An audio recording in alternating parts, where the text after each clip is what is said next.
About chapter 10, young adulthood.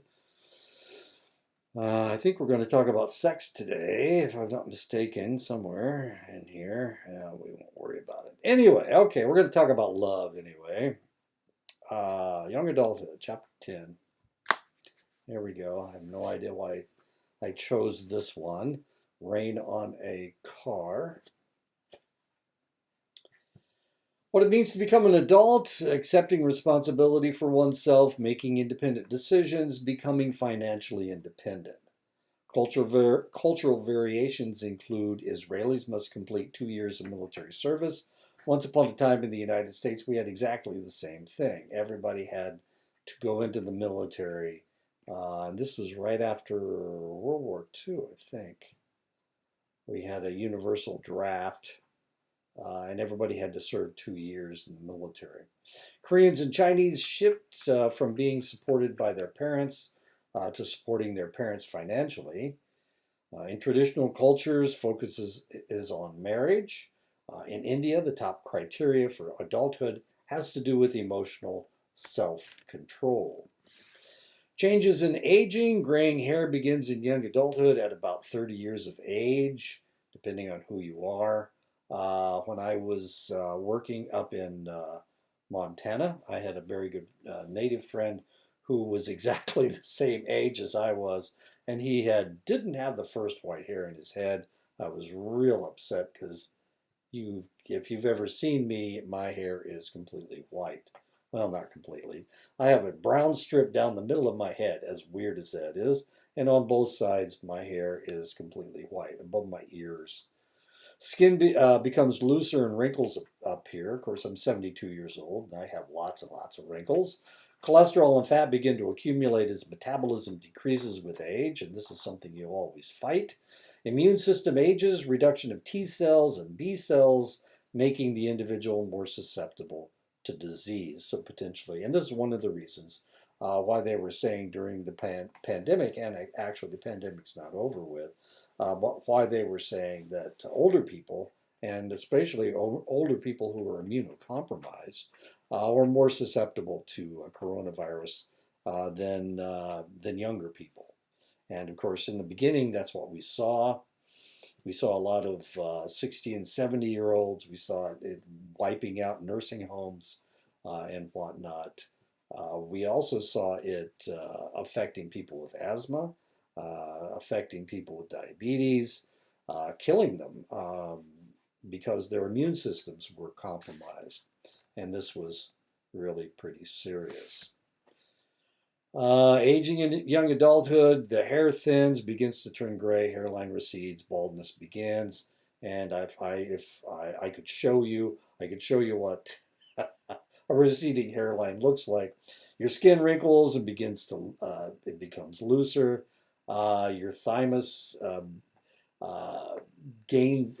What happens with your thymus is it turns to fat, and it decreases the number of T cells in your body. Your lungs decrease in vital capacity. I've tried to keep mine going by running, but here lately I haven't been able to run 3 miles without stopping, and I'm running pretty slow too. Heart decreases in maximum heart rate, increase in cholesterol and fat buildup in the arteries, and that's always a problem. Muscle mass decreases. I lift weights, and I would have to say that my muscle mass has maintained itself.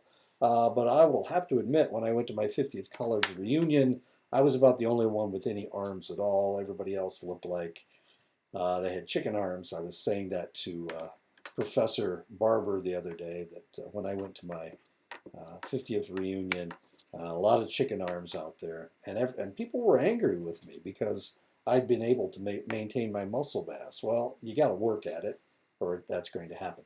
Bone marrow, you have a decrease in B cells, of course. Most people will gain weight throughout their adulthood, though usually it's relatively slowly. Weight gain may be caused by multiple factors: a continuously decline in your basal metabolism rate.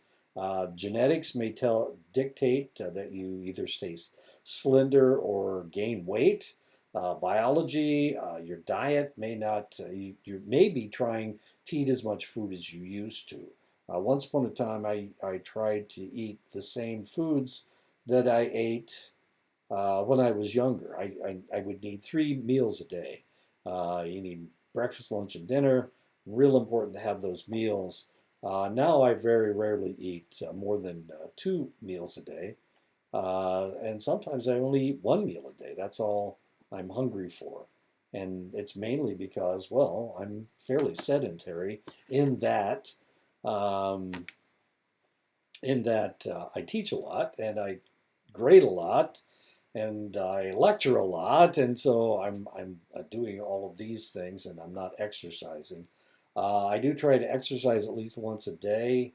It's a problem when my office hours are in the morning, because as soon because I get up about 7 o'clock, and my office hours start at 9 o'clock my time, 8 o'clock your time. And then they run until 11 o'clock, and by 11 o'clock, I'm pretty hungry because I didn't eat breakfast because I was doing all my chores before I started my office hours. Except on Wednesdays and Thursdays, I usually try to exercise if I can. Adult with a BMI over 25 is overweight, over 30 is considered obese. And I am at 27, so I may be overweight. Well, according to the BMI, I'm overweight. The countries with highest rates of obesity are the wealthiest countries. In developing countries, obesity rates are climbing. This may be because there has been an increase in Western type diet as the countries gain position in the world. What are we talking about? We're talking about fast food restaurants. When I first got to Germany in 1979, there were like 2, maybe 3 McDonald's in the whole country, and none of them were anywhere close to where I live. So we didn't. We had to eat German food, which is different. But of course, the first time we were able to find a McDonald's, we chowed down pretty good. But the same thing happened in Japan. In Japan, you can't find any fast food restaurants, except, of course, they have noodle shops. They have sushi shops, not nearly as many as noodle shops. But Kentucky Fried Chicken all of a sudden exploded all over Japan. They were just everywhere. I don't really. I like Kentucky Fried Chicken, but in Japan they didn't quite cook it as much as I thought they needed to. So I wasn't real happy. And they also served fish in Kentucky Fried Chicken restaurants, deep frying them in the same oil that they fry the chicken. And I can't eat fish oil. I can't consume anything that has to do with fish. Developing countries have higher obesity rates and lower socioeconomic status groups because of the quality of the food that they eat. Obesity in developed countries is impacted by diet and sedentary work. And of course, I was complaining about my own sedentary work. Adult obesity rates, the highest in the United States. And okay, there you go. Argentina. Obesity risks and outcomes: high blood pressure, diabetes, sleep disorders, digestive problems, teasing, ridicule, discrimination, difficulty finding a romantic partner, depression. Lack of exercise may be caused by busy pace of modern life. Children get more exercise than adolescents, and the level of exercise just continues to decline over the years. Effects of exercise, especially aerobic, healthy weight. So if you do exercise, this is what happens. You maintain a healthy weight. It increases your metabolic rate. It reduces risk of disease and illnesses. It lowers levels of anxiety. Wow, he's kind of a paunchy guy, isn't he? Aerobic exercise is exercise that raises your heart rate but does not put you in oxygen debt. Running, if you run slow enough, of course. Swimming, if you swim slow enough. Aerobic dancing, soccer, unless you're playing striker or something, and basketball are all aerobic exercises. If you go into oxygen debt, of course, you're panting, and then you're either running too fast, swimming too fast, dancing too much, or playing the wrong position. When adults exercise regularly, they reduce the risks of a variety of illnesses and diseases, including diabetes, cardiovascular diseases, and several types of cancers. Death rates decrease among those who get exercise as compared to those who don't. And as I told you, I get exercise. I walk and run at least 3 miles a day, except for Wednesdays and Thursdays. And on Fridays, I lift weights for about an hour and a half. And the way I lift weights, I lift anaerobically. In other words, I don't rest in between sets. There are also mental health benefits from exercise. Exercise generates endorphins and norepinephrine in the brain, which not only provide pain relief, but increases your pleasurable feelings and feelings of well-being. People who exercise regularly have lower rates of anxiety and depression. Children who, we're talking about smartness now. Here we go. Children who have high IQs are more likely to succeed as adults. IQ scores and future success are moderately correlated. Lowest scores had work-related problems. Highest scores did well in their careers.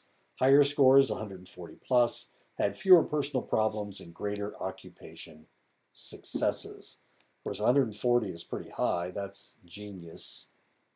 So, intelligence has been on the minds of educators since the beginning of the 20th century. In France, Binet and Simon came up with a test to measure intelligence in France in 1905 to free the French education system of individuals who were not intelligent enough to succeed in the école. That's the French education system. So what they were trying to do was they were trying to find these individuals that couldn't possibly succeed in school so that they could remove them from school and give them something else to do, not have to go to school.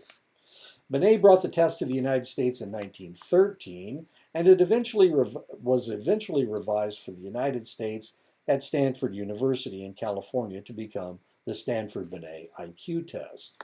In an attempt to gauge intelligence during World War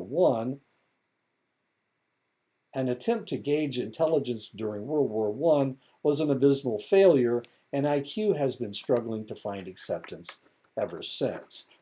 So one of the reasons that they had a problem during World War I was because some of the men couldn't read or write. So they came up with the alpha test and the beta test. The alpha test was a written test that they discovered what your intelligence level was. And the beta test was a picture test where you finished the drawings. And I used to have a copy of that. Oh, I guess I didn't put it in. Anyway, I used to have a copy of the beta. I do have a copy of the beta test. But the beta test, you have to they have a pig without a tail that you have to draw the tail on. You have a house without a chimney, and you have to put the chimney on, and plus smoke coming out of the chimney. They have a gun without a trigger. What else do they have? They have a lady without an arm. They have a phonograph without a bell. The phonographs at that time had a bell to project the sound. Anyway, so they had the alpha and the beta test. And what they discovered was that their test was way too hard.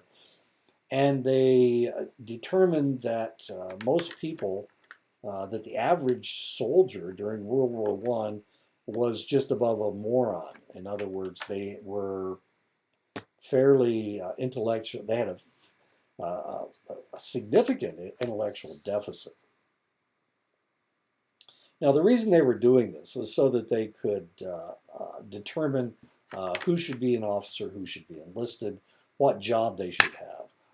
If they can't do mathematics, then how in the world are they going to be an artillery officer? That kind of thing. And they were actually doing the same thing with machine guns. At that time, machine guns, if they fired, they didn't have enough powder in the shell to project it more than a mile. So what they would do, they would elevate the machine gun, and if somebody was on the other side of a mountain or on the other side of a hill, they would fire machine gun rounds over the hill, and they would start losing um, uh, distance as they crossed the hill, and therefore they could machine gun people they couldn't even see because of the way the machine guns worked. Anyway, they were trying to determine whether where to put people during the war. Sternberg's triarchy theory of intelligence includes the following three components: analytical intelligence, traditional idea of intelligence; creative intelligence, taking information and applying it in new ways; and practical intelligence, applying information to solve problems in everyday life. Sternberg's practical intelligence may be more inclusive cross-culturally, having the ability and knowledge to adapt to your abilities in a culturally appropriate manner. And that's practical intelligence. Also referred to sometimes as street smarts. Cultures vary on what constitutes intelligence. In China, intelligence includes humility, self-knowledge, freedom from conventional standards or judgment. In Zambia, intelligence concepts emphasize cooperativeness and obedience. Intelligence in Kenya, adults includes responsible participation in family and social life. In Zimbabwe, the word intelligence, ngware, literally means prudent and cautious, especially in social situations. The adult brain becomes fully developed by the middle 20s. Two aspects of cognitive development in young adulthood are expertise and creativity. Expertise is the extensive knowledge and skill in a specific field. Exposure to a specific field allows problems to be addressed efficiently. Frontal lobe maturity promotes expertise. Now, the interesting thing about expertise is that our educational system seems to be promoting studying in one direction. Once upon a time in the United States, we had liberal arts. We had the liberal arts concept so that you would learn a lot of different little things so that you would be able to converse in a lot of different areas. For example, I have 5 degrees. I have my undergraduate degree, my bachelor's degree is in English. I have an associate's degree in medical laboratory technology, that's English and medicine. And then I have a master's degree in international relations, which is a branch of political science. And then I have 2 degrees. I have a master's degree in psychology and a PhD in psychology. So if you look at my educational history, I've studied in 4 different areas. And I've actually finished a thesis in English, and I finished the coursework for a master's degree in political science. Anyway, expertise. So education, and of course I'm 72 years old. So I went to college at a liberal arts college, and I had to study a lot of different things in order to get my degree. And so when I can just about pick up any journal dealing with just about any topic, physics, computers, medicine. I can pick up a lot of different things and I'll understand what they're talking about. But that's not the way that education is working now. They tell you that you need to get a bachelor's degree and then you need to follow that up with a master's degree in that area and then get a PhD in that area. In other words, you need to develop these expertise, but not to have a well-rounded educational structure. And I'm not exactly sure why they do that. I haven't quite figured that one out yet. I have my theory as to why this is happening. But so expertise is really important in modern U.S. Education. today. My wife was talking to an individual who was in a psychology program down in Georgia, and she didn't know anything about anything else. She didn't know history. She didn't know a lot of things, unfortunately. Creativity is the other cognitive development that happens with a young adulthood is creativity, putting new ideas together in creative ways. With expertise, the individual is able to go from problem solving to problem finding. Some rigidity can develop with age, causing creativity to peak in young adulthood. Sorry, my dog started barking. Intimacy versus isolation is a central conflict starting in adolescence. This is according to Erik Erikson, of course. And from adolescence, the question is, who are you going to be intimate, or are you going to isolate yourself and not get married? And this is a question that goes into adulthood. Often this social crisis takes place at the same time as the identity development crisis. Erikson and other researchers have observed that until the individual goes through identity development, they rarely get involved in a romantic relationship. You gotta know who you are. You gotta know who you are presenting to this person before you can become intimate with that individual, before you can be romantic with somebody or create a romantic relationship. However, Arseth has noted that often identity and intimacy develop at the same time, mutually reinforcing one another, and sometimes not reinforcing one another. A lot of times people will get into relationships and they will grow apart from that individual because they've changed. They have changed their identity. They were one person when they met this person, and they're somebody else as the relationship increases. And if they've gotten married, now they've got to get a divorce because you're not the same person you were when we married each other. Now, one of the interesting things that happens is when people join the military and they go off to war, a lot of times when they come back, of course they're changed. They're changed because their experiences have taught them things that they didn't think that they would ever know. And for that reason, a lot of people get divorced after they come back from a combat situation because they've changed. I'm just reading a book called Raintree County. It's an old book. It was written in 1948, but it's about an individual that fought in the Civil War. And when he came back, the person that he was before he went away to war was one person, and the person that he was afterwards is somebody totally different. So the person that he was, the relationship that he had before he went off to war, fell apart. And so he had to start a new relationship with somebody else. Research shows that there are gender differences in development. Intimacy issues tend to arise in females before males, and this has to do with females, of course, developing before males do. Going through puberty before males do, so the intimacy issue tends to arise in females before males.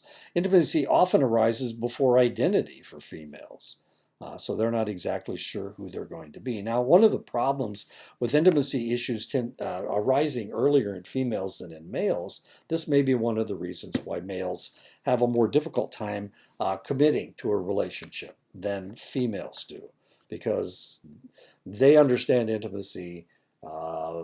Their natural development is that the intimacy is understood by them way before the male understands these things. Robert Sternberg proposed different types of love based on 3 specific qualities: passion, physical attraction, and sexual desire; intimacy, closeness and emotional attachment; and commitment, pledged to love over the long run. The 3 can be combined to form 7 types of love.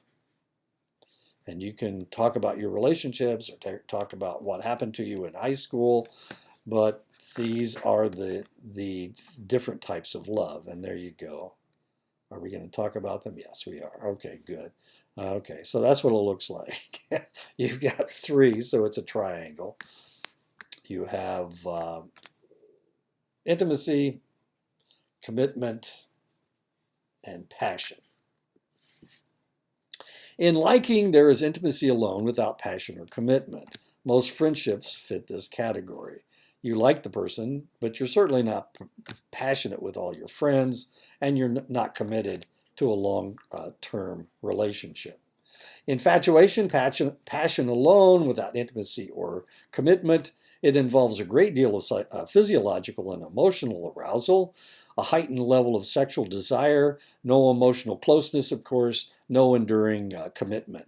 Now, I was reading an article. This is really kind of interesting because I was reading an article the other day, and they were talking about puppy love or infatuation that you would have even as a preschooler. Um, is it anything other than infatuation? Of course not. But the reality is you've got to go through these stages, this idea of I can possibly like somebody, I can possibly want to be around somebody. The puppy love is really quite important for you to develop the more attached forms of love. So whereas we used to make fun of puppy love and these silly things that happen to people when they're in the third grade or the fifth grade, who's your girlfriend, that kind of thing.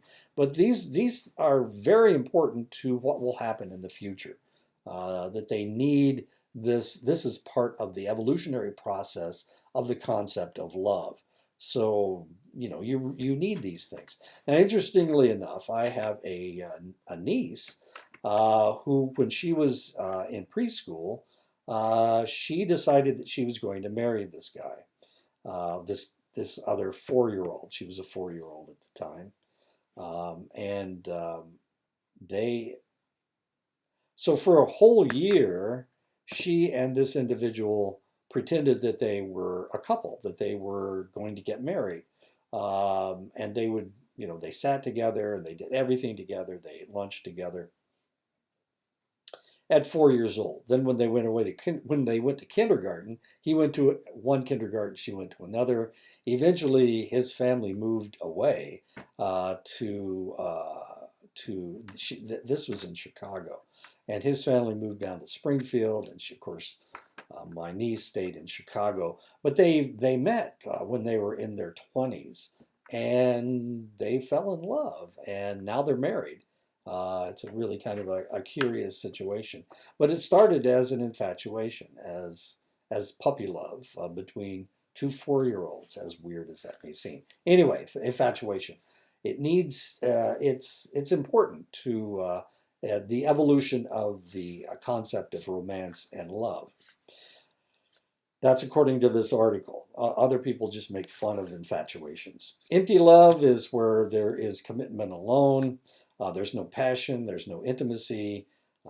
It's kind of like an arranged marriage. It's an empty love until passion and intimacy come into the relationship. A couple who have been married for many years and have lost the passion and the intimacy in the relationship. This is kind of an empty love situation.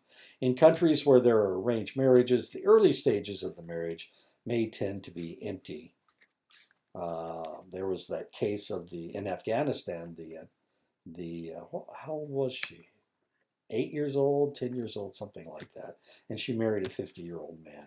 Well, of course, that's not something that we brag about, but it was probably an empty love. And eventually, of course, they were able to break that relationship up. When everybody in the world found out about it, it was one of those deals. Romantic love, there is passion, there's intimacy, but there is no commitment. It is joyful, it is intense. It rarely lasts a long time. It's like a one-night stand or summer romance or whatever. Romantic love. Passion, intimacy, but no commitment. Shipboard romance. Companionate love, there is intimacy, there is commitment, but there is no passion. This type of love occurs with long-term couples. The passion has decreased, but they still feel intimate toward one another. They certainly are committed to one another, but there just is no intimacy. I'm sorry, there is no passion. Fatuous love. Fatuous means stupid. It means foolish. There is passion, there is commitment, but there is no intimacy. Whirlwind courtships fit this criteria. People meet, fall passionately in love, and then get married before they have a chance to really know each other. That's really what Romeo and Juliet is all about. These kinds of things happened a lot during World War II. As soldiers were moving across country, they may have met somebody. That's what the Great Gatsby is all about. The Great Gatsby, Gatsby was somewhere in one of the southern states, and he met this lady, and he fell in love with her. But they didn't have a chance to get married. And then when he came back from the war, of course, now he was rich and he had all of these medals. And he tried to win her, but she was already married to somebody else. That's what the Great Gatsby is all about. Fatuous love. Consummate love, passion is there, intimacy is there, and commitment is there. The ideal love for many people. This is what happened in The Princess Bride. This is this is from The Princess Bride, of course. Anyway, it's consummate love. That's what we're all after. Passion, intimacy, and commitment. Changes in love over the course of a relationship, of course. Passion decreases, intimacy and commitment will increase, but passion tends to decrease after the first couple of years of marriage. And I won't give you any of the old saws about having sex more the first year than you will ever have sex for the rest of your relationship. I've been married 3 times, and that's never been what's happened in my relationships. Marriage may exist for several reasons: uniting people to serve complementary gender roles, reducing sexual competition, necessary for the species to increase, variation between cultures and choice of marriage partners, economics and number of marriage partners, of course. So in some countries, of course, you can marry more than one spouse. It's really kind of interesting. Bob Hart's Abishola, I know I keep talking about this show, but they're talking about Tunde and Ula. The reason that they left Nigeria and came to the United States is because his family Ula couldn't have babies, so his family was pressuring him to take a second wife, and he didn't want to, and so he came to the United States to get away from that idea. The sexual competition, of course, if we were in a herd of buffalo, or we were a herd of cattle, the largest bull would get to reproduce with all the females. There is sexual competition as far as humans are concerned. So marriage, of course, makes the relationships exclusive, and it reduces the sexual competition, which can change a lot of things. And okay, the importance of various traits in mate selection throughout the world. As far as men and women are concerned, mutual attraction is the most important thing, that they're in love with the person. Dependable character is number 2. Emotional stability and maturity is number 3. Pleasing disposition is number 4. As far as men are concerned, good health is number 5. As far as women are concerned, education and intelligence is number 5. Men's ranking, education and intelligence is number 6. Sociability is more important to women. It's number 6 as far as they're concerned. Number 7 is sociability. Number 7 is good health as far as women are concerned. Anyway, good looks aren't even important as far as women are concerned, and it's number 10 as far as men are concerned. Both desire for home and children, number 8 for both men and women. Refinement and neatness is number 9 for men and number 10 for women. And of course, women want their men to be ambitious and industrious. Romantic love may not be a basis for marriage for all cultures. Arranged marriages are an alliance between families with love developing after marriage. Commitment first and attachment second. In romantic love, it's the opposite. Attachment first and then commitment second. Many traditional cultures are shifting from arranged to semi-arranged marriages. Marriages include economic transactions in many cultures. There's a bride price in some cultures. It's a substantial gift of money or property from groom to kin to bride and her kin. The bride service, groom is obligated to work for the bride's family for a time. And of course, dowries do exist. Transfer of money or property from the bride's family to the groom's family so that they're actually selling the, what are they doing? I guess they're buying a son-in-law in essence. Western view of marriage strongly based on intimacy and sexual relationships. It focuses on ideal mate, could lead to marital dissatisfaction. Of course, this idea that there is an ideal mate, we saw what it looked like. There we go. We saw what an ideal mate looks like. They have to be, good looks was important as far as men were concerned, not so much for women. But this idea that, and this may be one of the reasons why people are waiting to get married. They're looking for the ideal mate, and of course, ideal is something that doesn't really exist. It's like perfection. Perfection is in the eye of the beholder. Yada yada yada. Factors that predict marital satisfaction. That the individual has realistic expectations. You can't change people. Men don't want to change their girlfriends. They don't want to change their wives. They want them to act and to react the way that they did when they were girlfriends.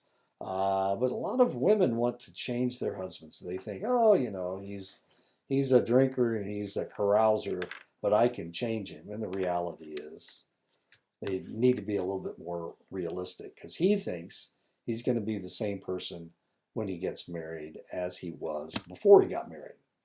They need to share interests. If one of them is, well, this didn't happen with my parents. My dad was a Republican and my mom was a Democrat. But they never talked politics. They only talked politics at the dinner table, and they only talked politics with the kids, not to each other. They never tried to change each other's way of thinking. Shared roles and responsibilities. My dad was big on cleaning the house. My mother hated cleaning the house. My mother did all the cooking. My dad worked. It was really kind of an interesting situation.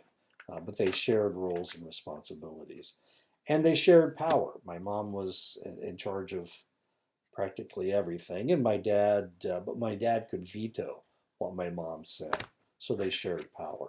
Necessary to continually adjust, of course, and that's usually from arguments. I remember my dad. Somebody was trying to sell my dad insurance, and so he was late getting home from work, and the only time I ever saw my parents argue was he had a little bit more to drink than my mother liked.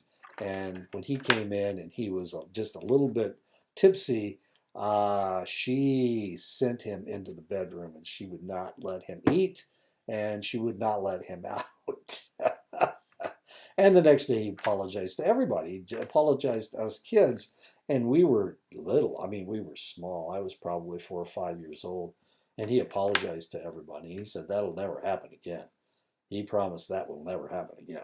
And of course, it never did happen again. He never came home drunk. And the insurance policy that he had bought, he nullified it fairly quickly because that's what happened. In Scandinavia, 15% of women and 5% of men are married by the age of 24. 15% of women and 5% of men by age 24. At the same time, in Hungary, 70% of the women and 33% of the men are married by the age of 24. The average age of brides in the United States is 25, and the average age of bridegrooms is 27. And I'll have to admit, I was married at 19, and then I was married again at 25, 4, 3, 23, and then I was married again at 28. So the one that took was the last one.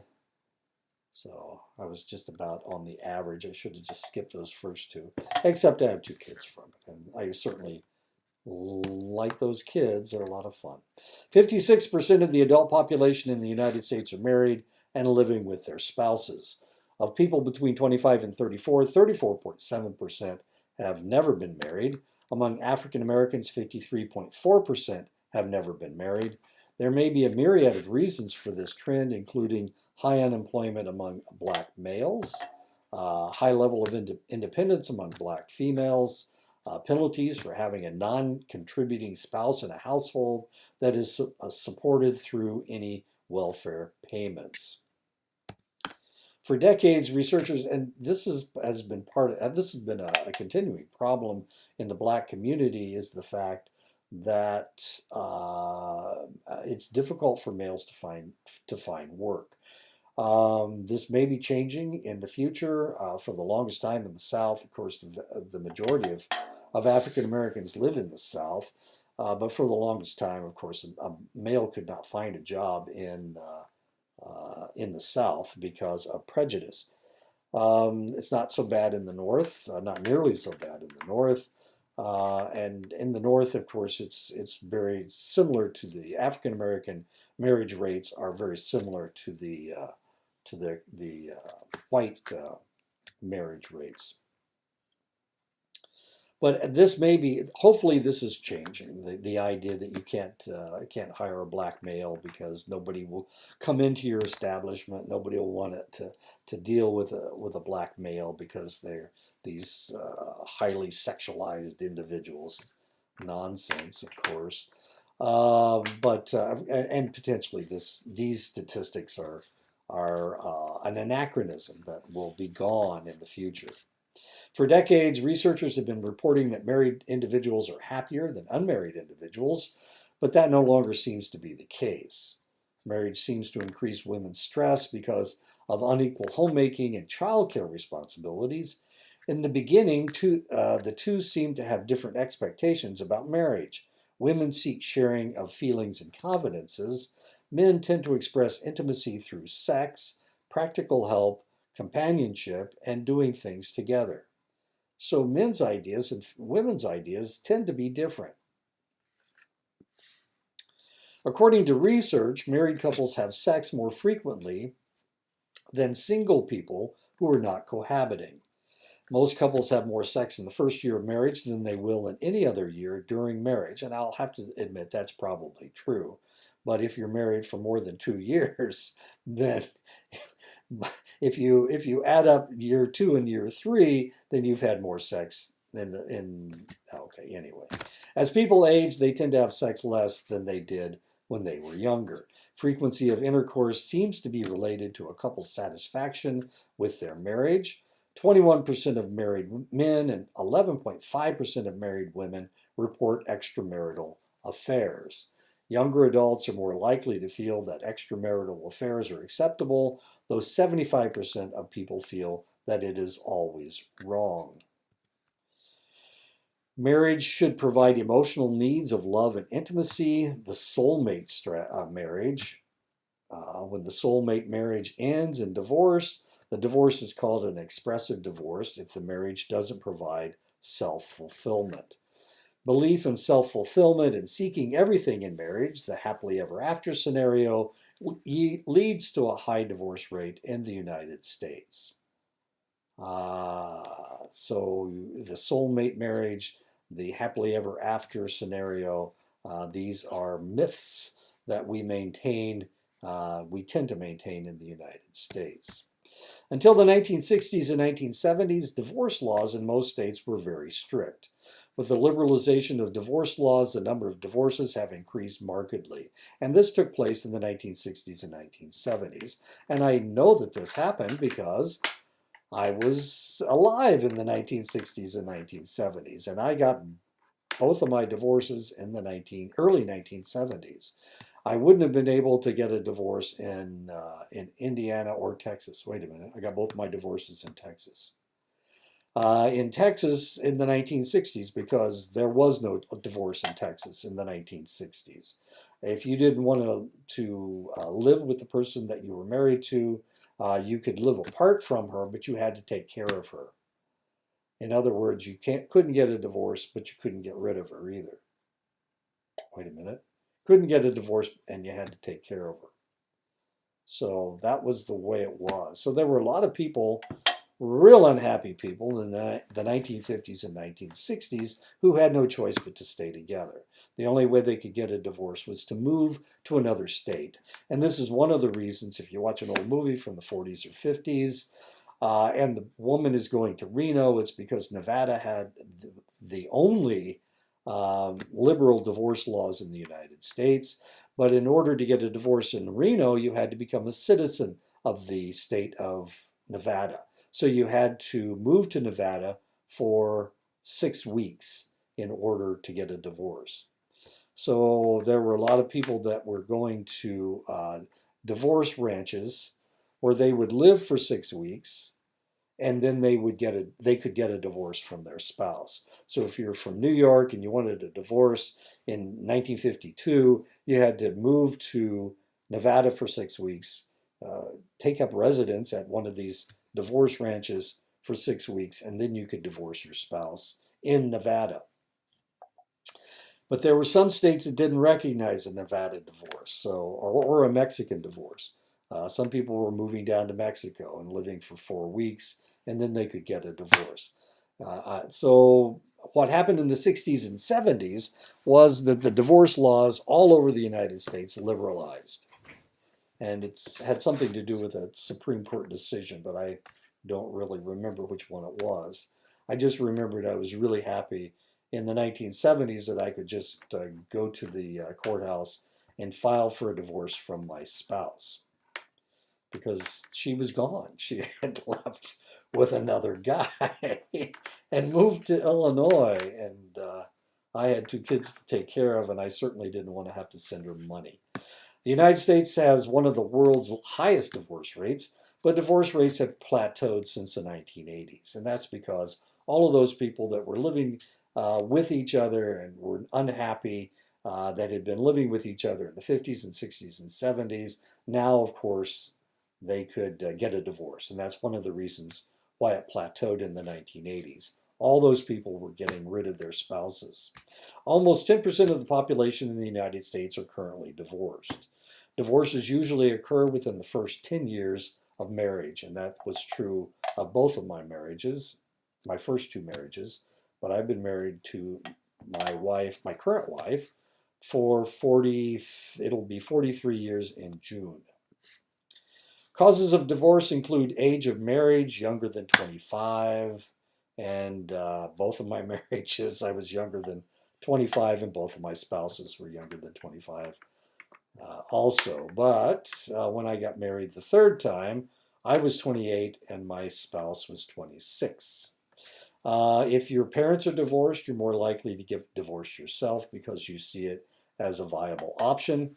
I have a brother-in-law that was married to somebody that he really wasn't happy with, but he wouldn't get a divorce because his family didn't get divorces. He didn't believe in that because his mother and father had stayed together even though they didn't like each other. So he thought that that was a family tradition, that you stayed with your unhappy marriage. Socioeconomic status, conflict and stress over finances. Money is the number 1 reason for divorce. The number 2 reason is sex. Partnered behavior is the 3rd. Drinking or drug use and infidelity is another huge reason for getting a divorce. Adjustments after divorce are hardest in the first 1 to 2 years because everybody has their own expectations. He thinks she's going to be the same person she was when she was his girlfriend, and she thinks that now that she has him, 24/7, she can change some of his behaviors. Several developments underlie the increase in divorce. Women who are more financially independent of their husbands may be less likely to stay in bad marriages. Fewer marriages are staying together for the sake of the children. The younger a person marries, the more likely the marriage will end in divorce. Teenage marriages have the highest rate of divorce. And of course, I was married at 19 and my spouse had just turned 18. Education is also a factor. Women who drop out of high school or college are more likely to drop out of a marriage as well. The following factors seem to predict a higher rate of divorce. Premarital cohabitation, young age at marriage, bearing a child before marriage, having no children, stepchildren in the home, divorce of an individual's own parents, being African American. 70% of all African American couples divorce compared to 47% of white couples. And of course, we're not talking about any groups other than white and black people. Most women are worse off financially after a divorce. Alimony is awarded in divorce cases. In only 15% of the cases, alimony is usually awarded for 2 to 5 years. Most states allow one spouse to obtain a divorce without the other spouse's consent. Usually the woman is awarded custody of the children, and child support, when awarded, is often inadequate. About 80% of the time, the woman is awarded custody of the children. About 20% of the time, it is to the male. Once upon a time, it was very rare for men to get custody of the children. This was my situation in Texas. They had never done that before. I was trying to get a divorce from my second wife. They were going to take custody of my children. The state of Texas was. The only thing that saved me and allowed me to take care of my own children was the fact that we were not citizens of the state of Texas. We were citizens of the state of Indiana. And because of that, they could not take custody of children who were actually citizens of another state.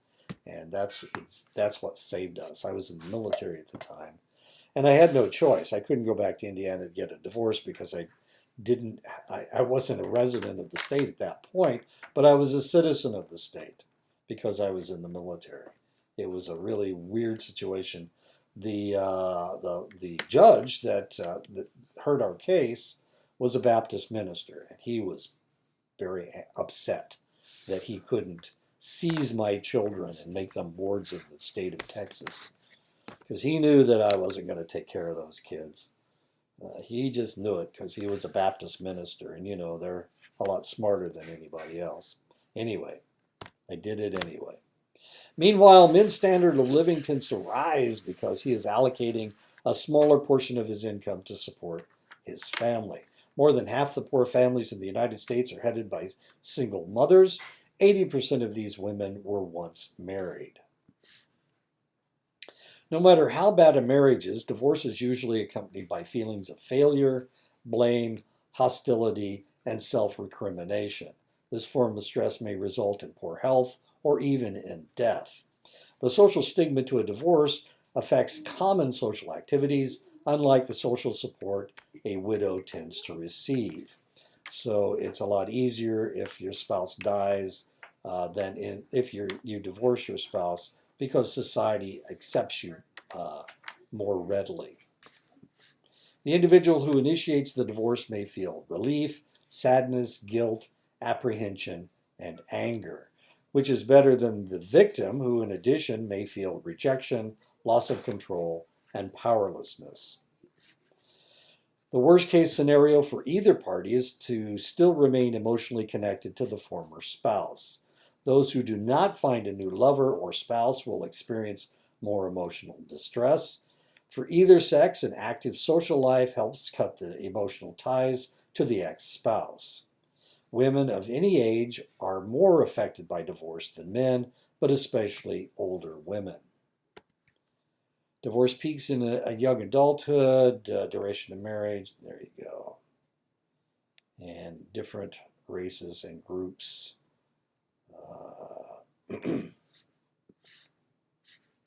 75% of divorced women will remarry. Men are even more likely to remarry than women. A woman is more likely to remarry if her first marriage was brief, she was young when it ended, has no children, she is non-Hispanic white, she has a high school education, if she lives in the West. They're really talking about California, but Arizona is in the West too. Remarriages tend to be less stable than first marriages. Why marriages work? There's a sense of commitment between the two people. They have an enjoyable relationship, intimacy balanced with autonomy, good communication, similar perceptions of the relationship. Their religious orientation is similar. Quick conflict resolution, showing anger is good. Pouting shows an unwillingness to communicate, so the resolution is taken care of. Conflict is resolved quickly. Compared to married young adults, it was thought being single led to increased mental health problems, physical health problems, and substance abuse. Thorough analysis has shown all these negative effects were overblown. In fact, the least happy people seem to be the people in an unhappy marriage, even compared to people who are separated, divorced, or widowed. So staying in an unhappy marriage is worse than anything that you can possibly do. Ethnic variations exist in singlehood. African Americans have higher rates of cohabitation than other groups. By age 40, 41% have never been married. In Asian countries, which are far more urban than Western countries, 1/3 of women 30 to 34 are single. In Japan, single young adults are the happiest group. 1/3 of Japanese women between 30 and 34 and 20% of women between 40 and 44 have never been married. Nearly all of unmarried adults in Japan continue to live at home even into their 40s. One of the other things that is kind of amazing is that 25% of people over 30 in Japan, both women and men, have never had sex. So whatever you think of the Japanese, it's probably wrong. There are similarities between homosexual and heterosexual partnerships. Both seek long-term relationships based on love, affection, and mutual respect. Both seek out similar partners. They have similar areas of conflict. Money is the top problem that they have. Sex is the second conflict, the biggest conflict they have. And who does the household tasks?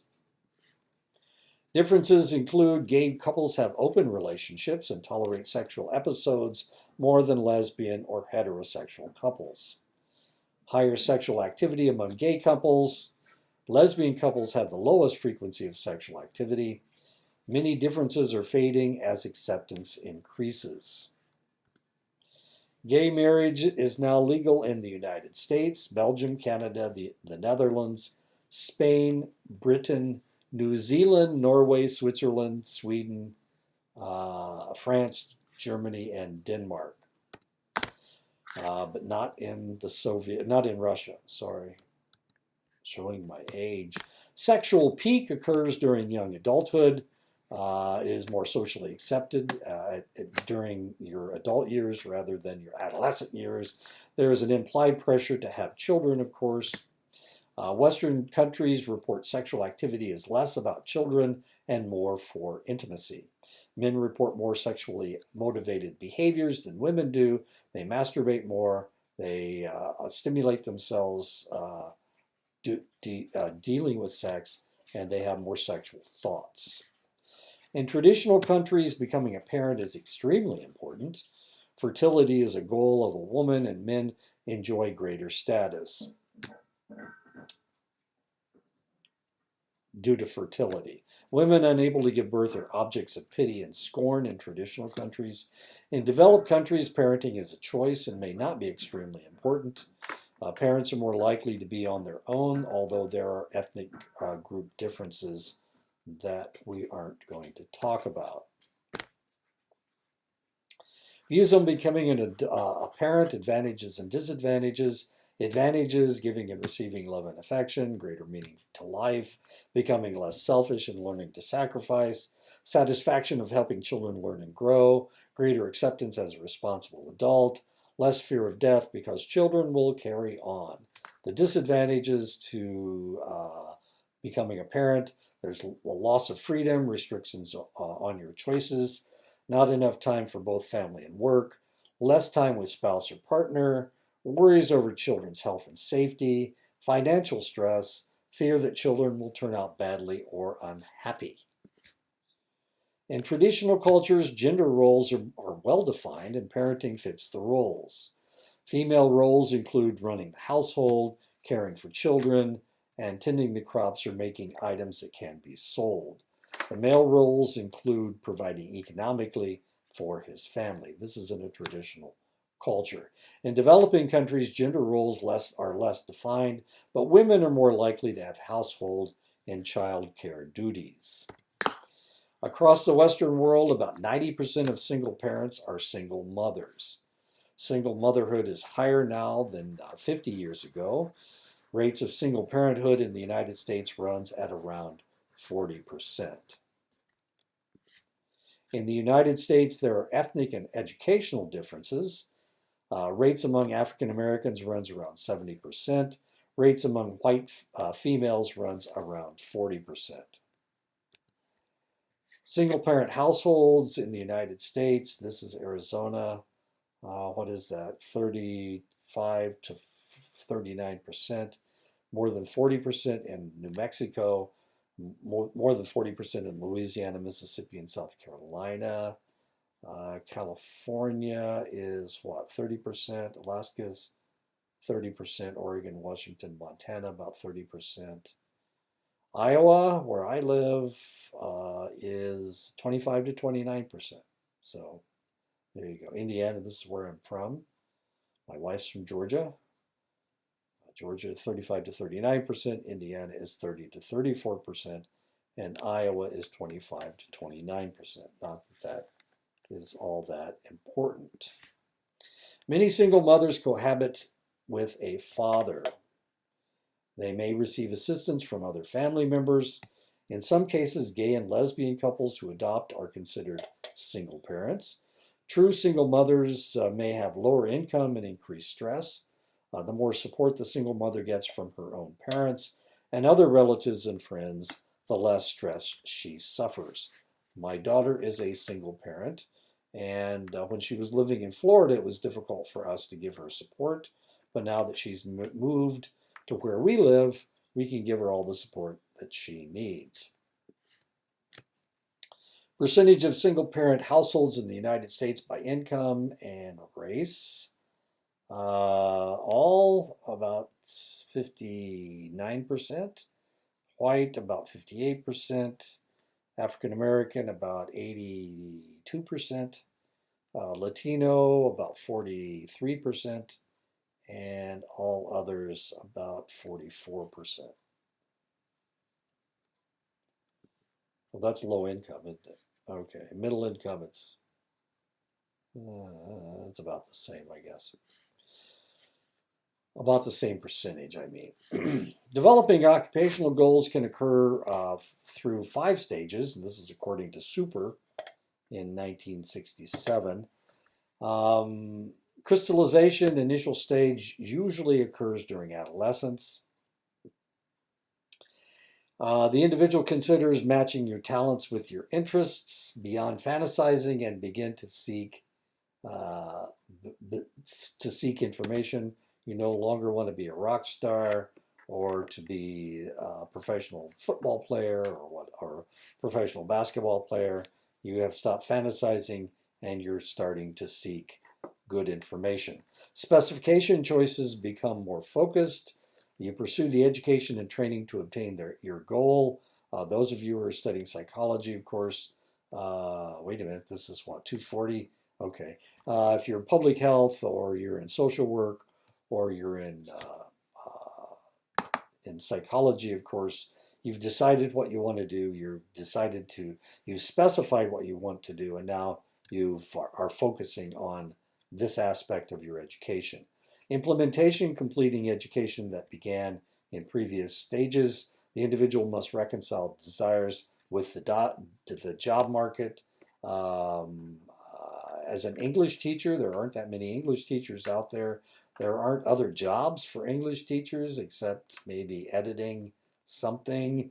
I was an English major initially.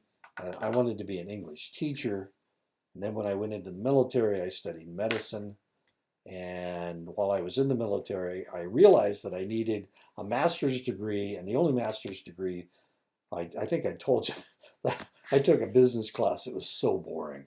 Ugh, it was so bad that I decided I would take something that was a little bit more interesting. And that's how I got into psychology. Stabilization, that is after you figure out what the job market is looking for.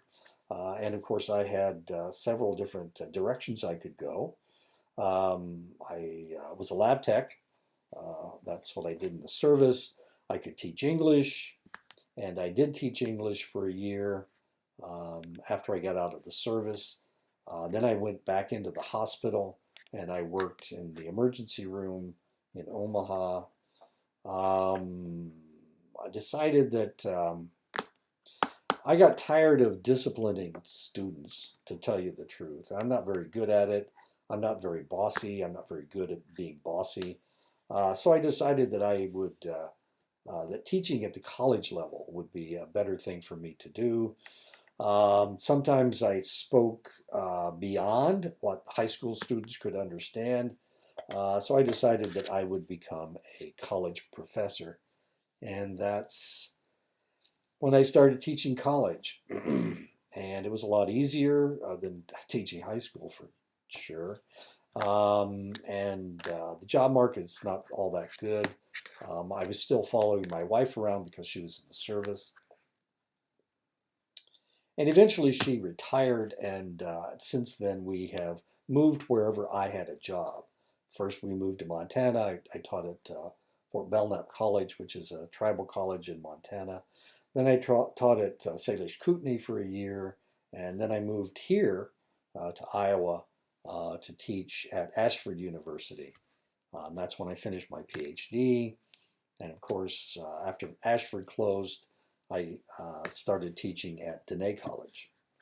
And so job market, I'll tell you what, when I was looking for a job after Ashford, I filled out 180 applications for psychology teaching jobs. I have a former student that's looking for a teaching job right now, and he's hasn't reached 180 yet, but he's had a lot of interviews, so we'll see if that doesn't work out. Stabilization, establishing a career, and that's what I did up in Arizona, up in Montana. Consolidation, gaining expertise and experience, and that was happening in Montana as well. I've also taught while I was moving around with my wife. I taught in Mississippi, and I taught in Texas at Mississippi University for Women. And in Texas, I taught at a junior college, which is, the name is not coming to my mind. Choice of occupation is influenced by your personality. John Holland describes 6 personality characteristics. Holland tries to match personality types with occupation. And here are the 6 categories: realistic, intellectual, social, conventional, enterprising, and artistic. What are we? We are sales, politics, artistic, occupation, jobs, people such as teaching, social work, and count. We're social. So here we are. Whether you're in public health or psychology or social work, this is you. Your personality is a social personality. You have high verbal skills and good social skills. Gender impacts occupational choices. Women are overrepresented in service sectors. Women's job tends to be low paying and low status. Women are underrepresented in STEM fields, and STEM stands for science, technology. M is mathematics. E, I'm not sure what E stands for. Gender socialization and balancing work and family roles play a part. Women are more likely to have to work and take time away to care for family than men are. Sociologists refer to women doing more work at home after working a full-time job as the second shift. And I'm sure if you are a female, you probably agree with that. Civic involvement goes up as young adults have children and become concerned with the society, the environment that they live in. It may also be impacted by business networking. The individual may join a civic organization to enhance their business contacts. Television plays a role in leisure activities in young adulthood. There is a negative correlation between television watching and community involvement. Since television viewing is not demanding, it is attractive to engage in media watching. Okay, I'll see you guys next week.